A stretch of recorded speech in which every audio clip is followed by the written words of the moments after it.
Halo,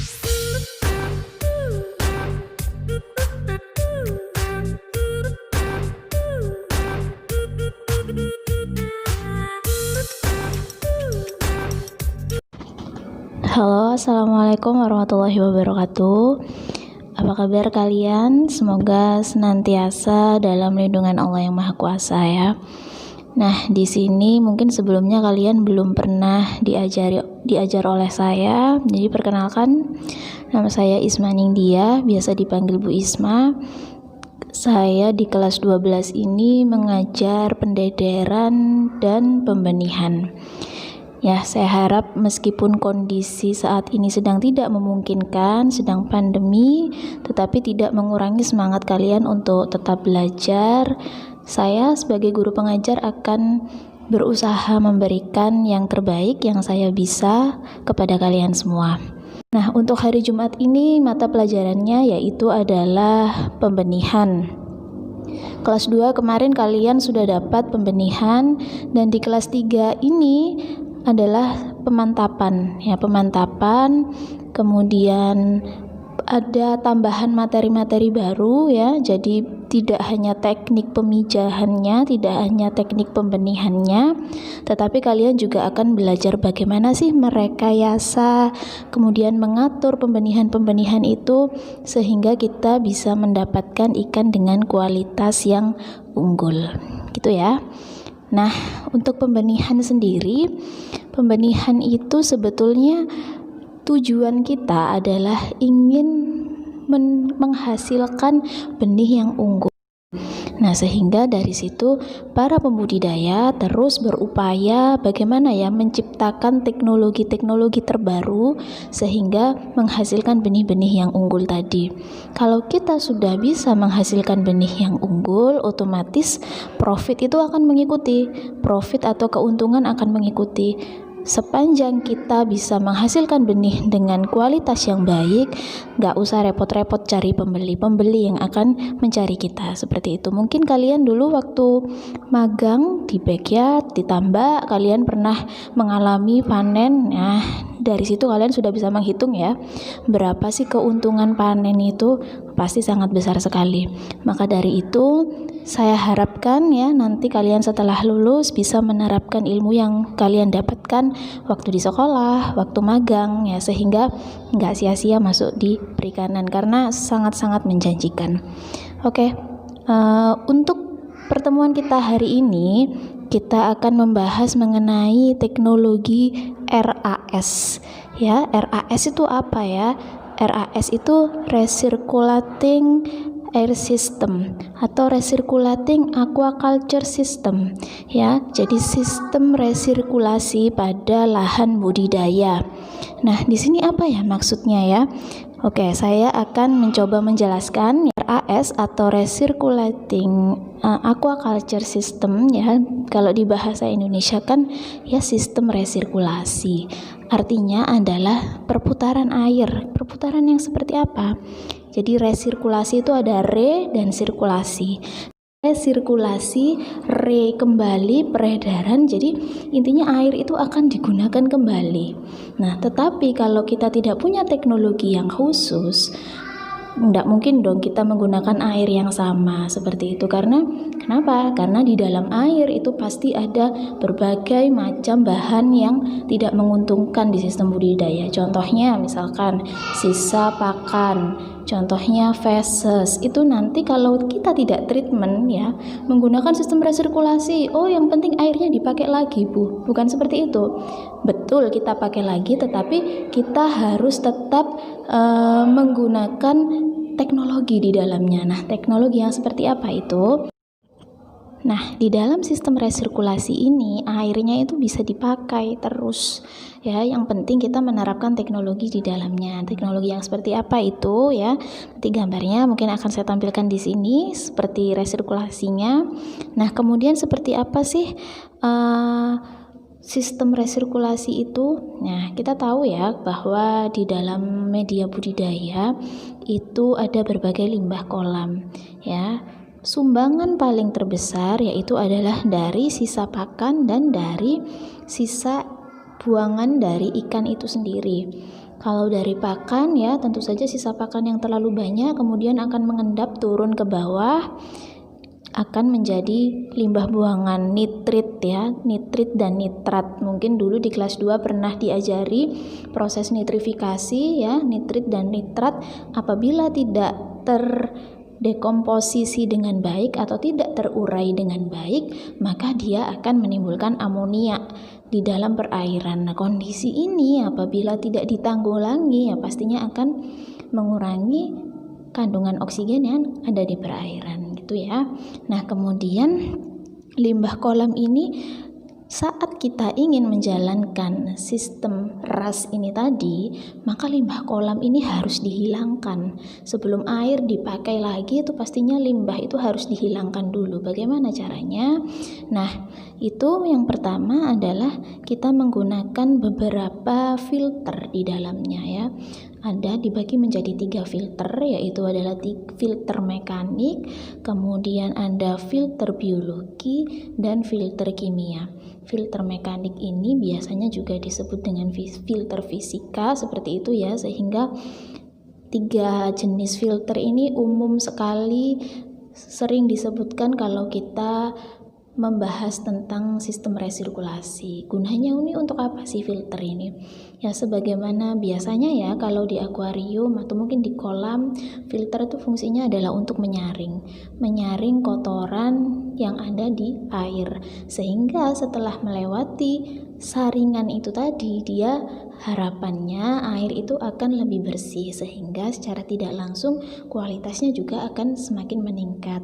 Air yang sudah bersih inilah yang akan kita gunakan untuk budidaya kembali. Seperti itu ya secara garis besarnya. Oke.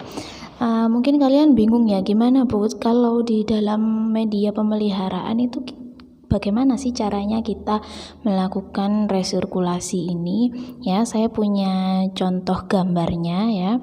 Mungkin kalau digambarkan itu seperti ini ya, mungkin di situ terbalik ya. Jadi sistem resirkulasi indoor atau di dalam ruangan ini ada beberapa gambar ya. Yang tabung-tabung itu adalah kita bayangkan sebagai wadah pemeliharaan, kemudian di situ ada pipa ya, kemudian ada bak kubus yang ada di bawah sini, itu juga ada garis-garis ya, garis-garis itu digambarkan sebagai filter ya. Jadi di sini kurang lebihnya seperti ini.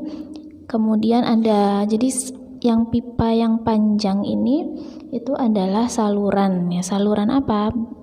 Yang panjang yang di sini ini ya, yang panjang ini itu adalah saluran pembuangan air menuju wadah resirkulasi. Jadi untuk resirkulasi kita membutuhkan wadah yang khusus. Jadi arahnya ke sini ya, arahnya ke sini, kemudian ke sebelah sini. Sebelah sini itu kotak kubus ini, kotak kubus yang sebelah sini itu adalah wadah resirkulasi, di mana wadah resirkulasi ini ada berbagai filtrat di sini. Jadi filtratnya seperti yang sudah saya sebutkan tadi, ada filtrat pertama ya, mungkin fisika bisa. Jadi filtratnya itu ada tiga fase. Jadi fase pertama sampai dengan ketiga. Mungkin juga bisa kita asumsikan fase pertama itu fisika, kemudian fisika, biologi, dan kimia. Seperti itu biasanya susunannya. Yang pertama, filtrasi fisika itu biasanya kita menggunakan kapas. Kemudian filtrasi tingkat kedua itu biasanya menggunakan pecahan karang dan pasir. Dan filtrasi yang ketiga kita menggunakan biopol atau biofiltrasi seperti itu. Nah, nanti mungkin akan saya jelaskan lebih lanjut maksudnya seperti apa sih itu biofiltrasi itu. Seperti yang sudah saya janjikan tadi, biofiltrasi itu apa sih maksudnya Bu? Ya, biofiltrasi, bio itu adalah kalau diartikan ya secara kata-kata, bio itu adalah makhluk hidup, filtrasi ya kita artikan filtrat ya atau penyaring. Sehingga biofiltrasi ini maksudnya adalah penyaring yang kita itu menggunakan bantuan makhluk hidup untuk nyaringnya. Gimana itu maksudnya? Jadi saya jelaskan dulu satu persatu, di mana biofiltrasi itu sebetulnya fungsinya itu untuk mengubah amonia ya, NH4+ dan NH3 di nitrat. Ya, jadi amonia berubah menjadi nitrat. Nah, kenapa kok harus dirubah? Karena yang sempat tadi saya sudah juga jelaskan bahwa amonia di dalam perairan itu apabila kadarnya terlalu tinggi, maka dia akan meracuni ikan. Kok bisa Bu meracuni ikan ya? Sistemnya pasti nyangkutnya adalah ke kualitas air. Jadi saat amonia itu tinggi, air itu kan ada kandungan oksigennya ya di dalam itu. Jadi kandungan oksigennya itu akan menurun. Nah, karena amonia yang tinggi itu akan menyebabkan karbon dioksida di dalam perairan juga tinggi.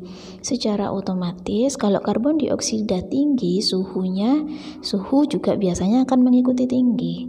Nah, kalau sudah ketiga ini tinggi, otomatis oksigennya akan menurun. Nah, kalau kondisi oksigennya sudah menurun ya tentu saja ini berbahaya bagi ikan. Sehingga oksigen ini tidak boleh kemudian berfluktuasi. Fluktuasi itu artinya naik atau turun secara drastis, itu tidak boleh terjadi. Tiba-tiba seperti suhu itu sangat rentan sekali naik turun ya, sehingga kita harus bisa mengetahui ini harus diapakan nih. Nah, sebagai pembudidaya harus seperti itu. Oke, balik lagi ke biofiltrasi tadi ya. Tujuannya adalah untuk merubah amonia menjadi nitrat. Kenapa kok harus dirubah? Sudah saya jelaskan. Kemudian kenapa kok berubahnya menjadi nitrat? Nah, saat sudah menjadi nitrat ya, amonia ini akan mengalami yang namanya proses nitrifikasi. Nah, ini tugas kalian yang pertama, yaitu mencari maksud dari proses nitrifikasi dan bagaimana sih cara kerjanya gitu. Bakteri apa saja sih yang berperan dalam proses nitrifikasi ini? Oke, itu pertanyaan yang pertama. Nah, kemudian hasil dari proses nitrifikasi itu nanti akan menjadi nitrat. Nah, nitrat itu manfaatnya sebagai pupuk alami dari plankton. Nah, pupuk alami dari plankton, sehingga kalau sudah dirubah menjadi nitrat akan relatif lebih aman ya, bisa digunakan untuk plankton sehingga tidak menjadi zat yang beracun lagi, malah akan menjadi zat yang bermanfaat bagi plankton. Seperti itu ya. Nah, maka dari itu namanya biofiltrasi, karena bionya itu kita memanfaatkan dari bakteri. Jadi kita minta tolong bakteri untuk merubah si amonia ini tadi menjadi nitrat gitu ya. Prosesnya silakan kalian cari bagaimana prosesnya, silakan ditulis di buku, kemudian difoto, dikirimkan ke saya seperti itu. Mungkin karena ini bentuknya video, saya buat tidak terlalu lama ya. Singkat, padat, dan jelas saya upayakan seperti itu agar kalian tidak bosan ya. Dan tidak melulu setiap pertemuan video, enggak, karena saya pikir ini adalah pertemuan pertama, jadi saya perlu mengenalkan diri karena sebelumnya juga kalian belum pernah diajari oleh saya. Jadi saya harap pertemuan pertama ini meskipun kita tidak bisa bertatap muka secara langsung, saya sangat mengharapkan kalian bisa kooperatif, bekerja sama dengan saya, mengerjakan tugas-tugas yang saya minta, sehingga nanti di akhir saya tidak kelabakan untuk memberikan nilai seperti itu. Baik, kalau sudah, saya rasa kalau memang kalian mungkin nantinya punya pertanyaan ya, silakan ditulis di komentar apa yang ingin kalian tanyakan, silakan saya nanti akan berusaha menjawab. Kalau memungkinkan saya akan berusaha menjawab langsung. Jadi setelah kalian komentar, saya akan ada lihat notifnya ya. Kalau memang saya bisa atau saya sempat untuk membalas di saat itu juga pasti akan saya balas gitu ya. Bisa diterima, semoga apa yang sudah saya jelaskan ini bisa difahami. Mungkin banyak kekurangan ya, karena saya juga baru belajar untuk membuat seperti ini ya. Harapannya kalian bisa belajar dengan baik dan tidak hanya share-share materi yang berbentuk bacaan-bacaan, karena saya tahu itu biasanya membosankan dan pasti kalian gak akan baca. Kalau seperti ini, tugas akan saya sisipkan di tengah-tengah video, jadi kalian mau tidak mau harus melihat video dari awal sampai akhir gitu ya. tidak banyak yang saya sampaikan, yang penting kalian paham ya, RAS ini apa, kemudian biofiltrasi itu apa ya, itu dulu untuk pertama. Saya akhiri, wabillahi taufiq wal hidayah, wassalamualaikum warahmatullahi wabarakatuh. Jangan lupa tetap semangat.